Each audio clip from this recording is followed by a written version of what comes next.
एक बार बादशाह अकबर, बीरबल और सभी मंत्रीगण दरबार में बैठे हुए थे। सभा की कार्रवाई चल रही थी। एक एक करके राज्य के लोग अपनी समस्याएं लेकर दरबार में आ रहे थे। इसी बीच वहाँ एक व्यक्ति दरबार में पहुंचा। उसके हाथ में एक मर्तबान था।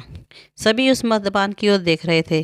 तभी अकबर ने उस व्यक्ति से पूछा, क्या है इस मर्तबान में? उसने कहा, महाराज, इसमें चीनी और रेत का मिश्रण है। अकबर ने फिर पूछा, किस लिए? अब दरबारी ने कहा, गलती माफ़ हो महाराज, लेकिन मैंने बीरबल की बुद्धिमत्ता के कई किस्से सुने हैं।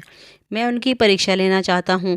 मैं यह चाहता हूँ कि बीरबल इस रेत में से बिना पानी का इस्तेमाल किए चीनी का एक एक दाना अलग कर दें। अब सभी हैरानी से बीरबल की ओर देखने लगे। अब अकबर ने बीरबल की ओर देखा और कहा, देख लो बीरबल, अब तुम कैसे इस व्यक्ति के सामने अपनी बुद्धिमानी का परिचय दोगे? बीरबल ने मुस्कुराते हुए कहा, महाराज, हो जाएगा। यह तो मेरे बाएं हाथ का काम है।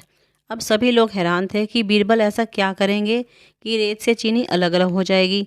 तभी बीरबल उठे और उस मर्तबान को लेकर महल में मौजूद बगीचे की ओर चल पड़े। उनके पीछे वह व्यक्ति भी था। अब बीरबल बगीचे में एक आम के पेड़ के नीचे पहुँचे। अब वह मर्तबान में मौजूद रेत और चीनी के मिश्रण को एक आम के पेड़ के चारों ओर फैलाने लगे। तभी उस व्यक्ति ने पूछा, अरे यह क्या कर रहे हो?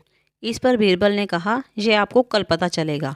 इसके बाद दोनों महल में वापस आ गए। अब सभी को कल सुबह का इंतज़ार था। अगली सुबह जब दरबार लगा तो अकबर और सारे मंत्री एक साथ बगीचे में पहुँचे। साथ में बीरबल और रेत व चीनी का मिश्रण लाने वाला व्यक्ति भी था। सभी आम के पेड़ के पास पहुँच गए। सभी ने देखा कि अब वहाँ सिर्फ रेत पड़ी हुई है। दरअसल रेत में मौजूद चीनी को चींटियों ने निकालकर अपने बिल में इकट्ठा कर लिया था और बची खुची चीनी को कुछ चींटियां उठाकर अपने बिल में ले जा रही थी। इस पर उस व्यक्ति ने पूछा, चीनी कहाँ गई? तो बीरबल ने कहा, रेत से चीनी अलग हो गई है। सभी जोर जोर से हंसने लगे। बीरबल की यह चतुराई देख अकबर ने उस व्यक्ति से कहा, अगर अब तुम्हें चीनी चाहिए तो चींटियों के बिल में घुसना पड़ेगा।